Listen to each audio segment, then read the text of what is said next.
Hey everyone, and welcome to Business Boutique. I'm Christy Wright, and today we are talking about customer service. Now, I'm really excited about this show because this is something we don't talk about that often. Customer service is something that, in general, women are really good at. I didn't even write about this in my Business Boutique book because women are so relational. We're great at connecting with people. We're great at serving others. We're great at nurturing and thinking about how someone else feels. And there's some great opportunities there. Like, we're really, really good at customer service. However, it's still important to talk about. It's something we can all learn from and certainly grow in. Now, I want to start by giving you an example of a situation I had. It's one of thousands of customer service situations I've been in, but this is one that just sticks out in my mind. So several years ago, I got a notification in the mail that my dental insurance had been canceled. Now, I'm really confused by this because I didn't remember any other conversations about my dental insurance having a problem or the bills being a problem or anything like that. It was just one day, poof, it was canceled. So naturally, I called and got on the phone with a customer service representative, and I asked a lot of questions, and she said, well, you didn't pay your bill. You pay it every 6 months, and you didn't pay it the last time that it was due. And I said, I'm so sorry. I pay my bills. And so I obviously wasn't aware that it was due. I don't remember getting a bill in the mail or hearing anything about this. And she said, well, we decided a few months ago to become a paperless company, so we just send emails now. We don't send traditional mail. Fine, great. I love saving trees. I think that's fantastic.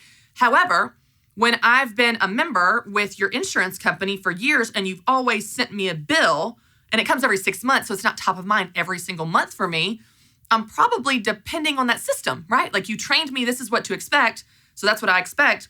And then you decided to go paperless, which is great, but you didn't tell me. So then I asked, well, what email address are you using? And she read aloud an email address to me that was really old. It was the email address I had with my maiden name before I was married. I don't have that email address anymore. I don't check that email from years ago. So obviously I missed the notice that I had a bill due. And because I didn't pay that bill, that policy was canceled. I said, well, I'm so sorry. So glad we got on the phone. Nice customer service person. I'd love to just go ahead and pay that and reinstate it. She said, oh, that's not possible. I said, not possible? She said, yeah, you're not allowed to pay your bill and reinstate it because you let the bill go and you let your policy lapse. We can't reinstate it. I said, you can't. So I'm on the phone with you trying to pay you money and you won't take my money? And she said, no, it's our policy. Now, if you want to and you reapply in 2 years, maybe then we'll accept you and approve you to be a client of ours again. I said, in 2 years, if I'm really, really, really good, I can reapply to give you my money? That's your policy? Y'all, I was so frustrated, not because I didn't have dental insurance, but the whole process was so ludicrous. It didn't make any sense, and nothing will make a customer more mad than saying, our policy is. Nobody cares about stinking policies. That's why I'm so excited about today's show, because I'm going to be talking about customer service and how we can be better. Now, that's one example of thousands of bad customer service experiences I've had on the consumer side, and I'm sure that you have too, but we don't have to act like that. We don't have to run our businesses that way. And so I'm going to give you 5 customer service mistakes that you can't afford to make. Now, I want to start by just going ahead and reminding you that customer service is not one aspect of your business. It may feel like it is because you have a lot of different things to manage. You've got marketing and sales and money management and all these different things. But customer service is a lot more than just one aspect of it.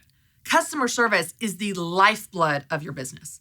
It is your reputation, it is your brand, and it's even your competitive advantage if you get it right. So let's talk about 5 customer service mistakes that you can't afford to make. All right, you ready? Here we go. Number 1, don't be late. I've got to go ahead and just acknowledge before you and me and my team here and Jesus that I'm not good at this, okay? Like, this is convicting for me to teach because I'm not great at it and I need to be better. But this is the most basic way that you can serve your customers. Just be on time. Just be on time and do what you say you're going to do when you say you're going to do it. So I don't know if that is a shipment going out on time, or that means that you are going to return a phone call on time, or return an email on time, or show up for meetings and appointments in person on time. Always, always, always be on time. When in doubt, under promise and over deliver. Y'all, this is all about managing expectations for your customers. Let me give you an example. Let's say that you're a graphic designer and I'm going to go online to Etsy and I'm going to buy an invitation for my son's birthday party, okay? Let's say that you tell me it's going to be 2 weeks before you can design this invitation and get it back to me. But you actually get it back to me in a week and a half. Y'all, I love that. You under-promised and you over-delivered. You set my expectation at 2 weeks and you got it to me in a week and a half. What a blessing. This girl's a rock star. I want to buy from this woman again. Well, let's look at another scenario. You say it's going to be a week, but you actually get it to me in a week and a half. Do you notice that you're actually delivering it in the same exact amount of time? But in this scenario, you set my expectation at a week and it took you a week and a half. So for those 3 to 4 days, I'm going, where's my invitation? I've got my stamps. I'm ready to put things in the mail. I thought she was going to get it. Oh, she got it to me a half a week late. I would rather you tell me it's going to be 2 weeks and you get it to me in a week and a half than you tell me it's going to be a week and you take a week and a half. When you deliver it, doesn't matter.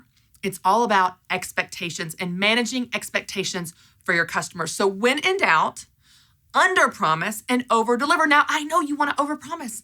I know you want to tell people you can have it to them by the end of the day. You want to tell them what they want to hear. You want to make them happy and excited that they bought from you. But if you can't come through, it's going to lead to disappointment in the end, and you don't want that. So the most basic way that you can serve your customers is to be on time. For meetings, for appointments, returning phone calls, in person, shipping items, it doesn't matter. Be on time or even be earlier than the time that you set because you used that strategy of under-promising and over-delivering. It's all about managing expectations and serving your customers in a better way than they expected to be served. All right, number 2, don't be emotional. I don't know anyone around here that is emotional. Do you? No? Yeah, I know. Listen, I got a lot of feelings, okay? I have so many feelings that my feelings have feelings. I have lots of feelings. But whether you are having a good day or a bad day, your customer doesn't care. I'll be honest with you guys. Sometimes I have a bad day too.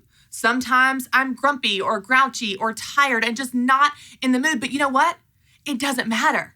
I've got to show up and do the job and have a great attitude about it because you don't want to listen to someone on a podcast, for example, that's grumpy and grouchy and groggy in your headphone when you're trying to run or work at home or do something.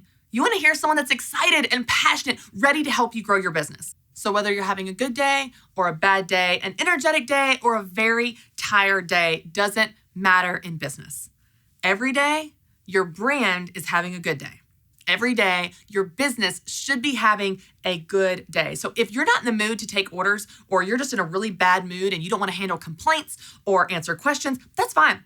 Let the call go to voicemail, return the call the next day, but don't take your bad day out on your customers because nothing will break trust with your customers like being Dr. Jekyll on one day and Mr. Hyde on another day. You've got to be consistent in how you take care of people, not being up one day, down another, and ranting and complaining when you've had a bad day and you take it out on your customers. So instead, be consistent. Don't be emotional and don't take out your bad moods on your customers. Number 3, don't forget to listen.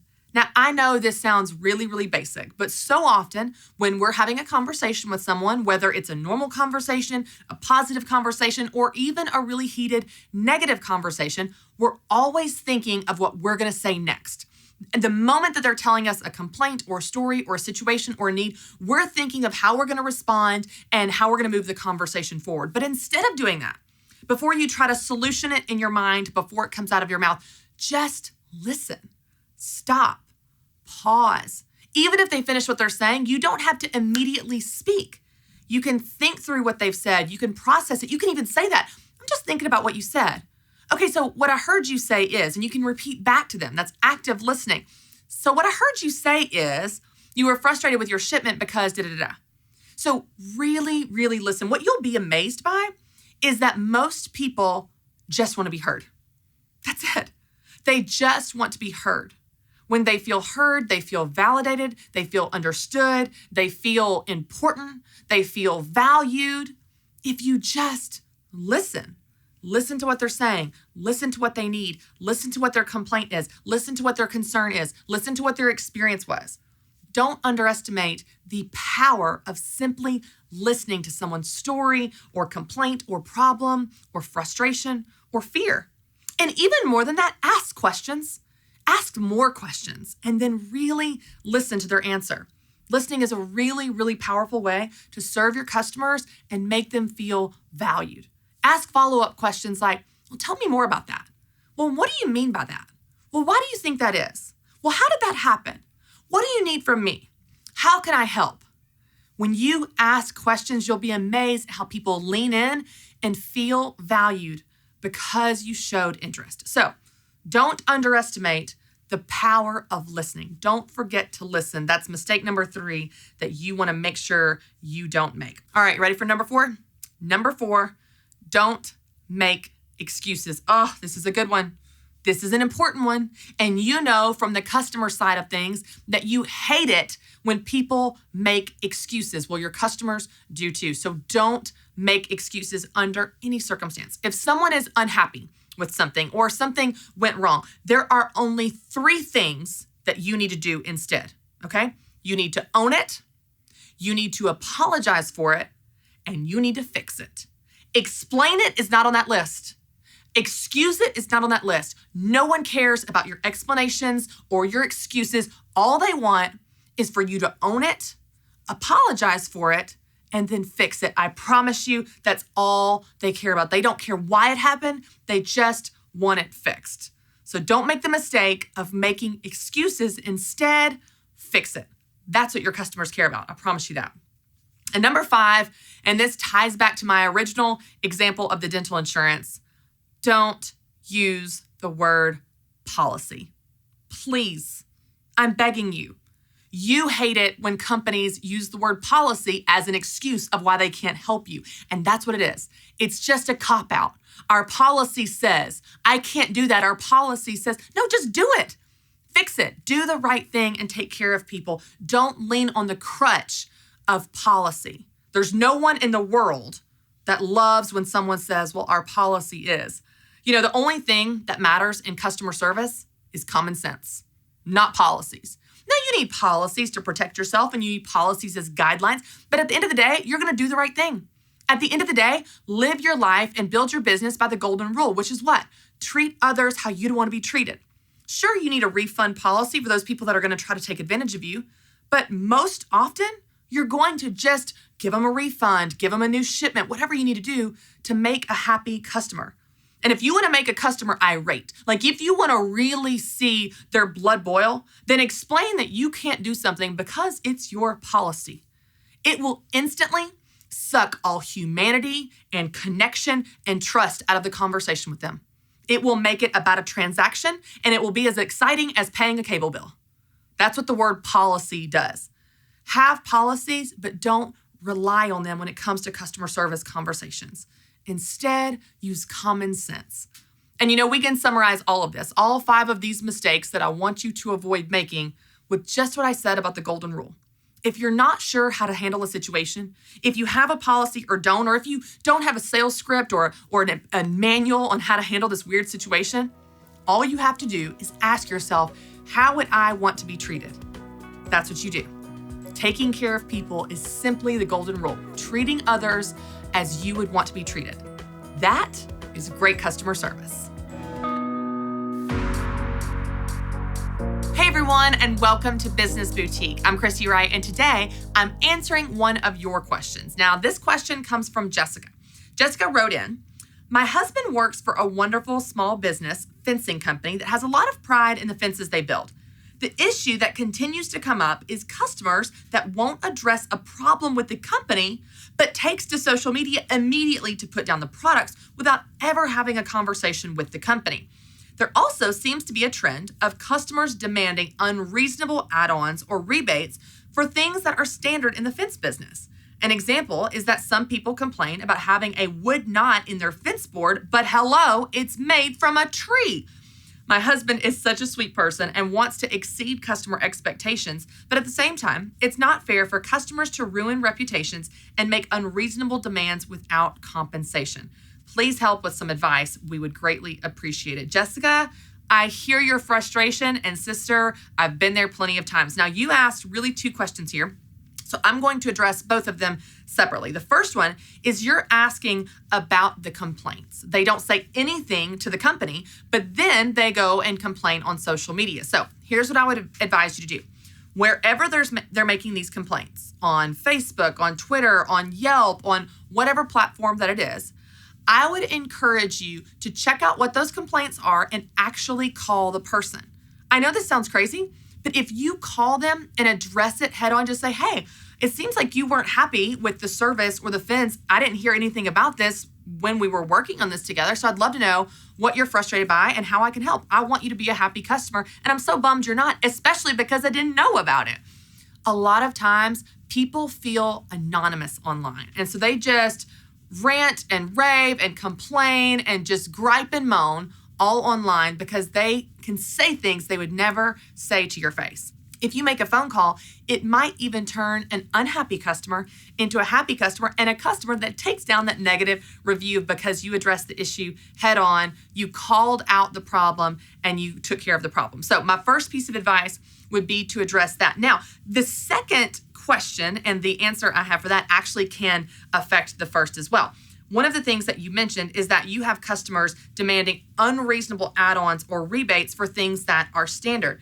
Your husband is sweet and wants to exceed customer expectations. Now, that's why that's key. Your husband wants to exceed customer expectations. He cannot exceed customer expectations when customer expectations are ridiculous, like wanting a wood fence with no knots, okay? That's crazy. They're asking for something that is not possible or reasonable. So your job then, Jessica, and Jessica's husband, if he's watching now, is not to try to exceed their expectations. Your job is to bring their expectations back into reality, okay? Let me give you an example from a completely different industry that I've experienced firsthand as a customer. My husband and I have a pest control service at our house. You know, they come out like once a month or once a quarter and spray for bugs and that type of thing.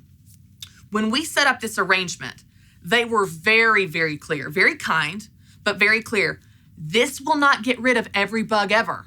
This will not get rid of every bug in your house. It won't get rid of every bug in your yard. It won't get rid of every bug in the neighborhood, and it won't get rid of every bug in the world. So let me go ahead and bring your expectations into reality that we're going to manage the bugs. We're going to get rid of some bugs. We're going to control the bugs. This does not mean you will never again see a spider ever in your life. Are we on the same page here on planet Earth? Great. Sign here, pay here, and we can move forward, right? So his job was not to try to get rid of all the bugs in the whole world. His job was to bring our expectations as a customer into reality. Now, as you can imagine, we're kind of reasonable people and we would expect that anyway. But you can tell he was so insistent about it because why? Because he had dealt with that issue before. He had dealt with customers with unreasonable expectations, calling and complaining. After 6 months of service, there were still spiders in their house sometimes. Gasp, oh my gosh, because that's real life. So he went on and on and on, setting our expectations so that he could serve us and exceed them. And so then when there were almost no bugs, we were really, really happy. So that's my encouragement for you. You know the fence industry. Your customers do not. Oftentimes, they don't even know what they're asking for. They're asking for something ludicrous, but they don't know it's ludicrous. So your job is to bring them into reality and say, hey, we would love to serve you. We would love to create a beautiful fence. Here's what you can expect. Now, I do want to go ahead and call out. There are going to be knots and the paint's not going to be perfect. Or, sometimes when weather sets in after 6 months or 6 years, maybe the posts will bow a little bit. I don't know the fence industry, Jessica. I'm making all this up. But you can just set their expectations because you know what to prepare them for, and they don't. They've never built a fence. They don't know the fence industry. They're depending on you as the expert in the fence industry to not only build the fence, but set their expectations for the fence. So that's my encouragement to you. And when you do that, here's what will happen. You will have a lot more happy customers and a lot less negative reviews on social media because you set their expectations correctly.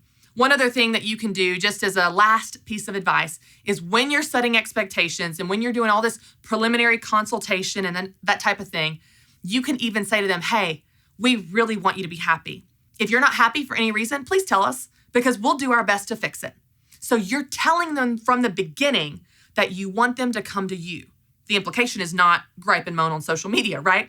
You're inviting them to give you feedback, and you'd be amazed at how much more comfortable they might feel, more bold they might feel to come directly to you and give you that feedback instead of getting mad and then getting online to complain about it. I hope this helps Jessica, and I hope this encourages your husband. I know you both love your customers, and I can't wait to see how that love shines through when they bring their expectations back to planet Earth. Good job. Hey everyone, and welcome to Business Boutique. I'm Christy Wright, and today I've got a challenge for you. Now, we've been talking about customer service recently, and I've got an idea that's going to help you figure out how to have better customer service. Here's what I want you to do. Are you ready? It's so easy. I want you to think about and pay attention to the types of customer service experiences that you have as a customer. I want you to think about the really, really good and the really, really bad, okay? So the ones that are really, really good, what made that so great? Why did that person help you so much? Why was it so memorable? Why was it so exciting and wonderful that they handled that situation with you that way? How can you learn from that? How can you apply those concepts and principles to your business? And then think of the really, really bad ones, because you know what? We're gonna never do those. What made that conversation so bad? You know, I used an example recently about the dental insurance policy. What made that so bad? Aside from the fact that it was real dumb and didn't make any sense that she wouldn't let me pay her money, it also frustrated me that she said the word policy. So I've made it a personal value that I'm never gonna use the word policy when I'm working with people. So what are the really bad customer service examples that you have? And how can you learn from those and make a mental note and maybe even a policy to never do those? It's a value statement. We do these types of things that are really great, and we don't do these types of things that are really, really terrible. You know, I've had examples of both of these, really great customer service experiences and really, really terrible ones, like I'm sure that you have too. But you know what? Now we can use them. We can use them to our advantage in our business. It doesn't have to be something that you just live through and then brush off, you experience it and forget about it. Instead, you can lean into those situations and learn from them.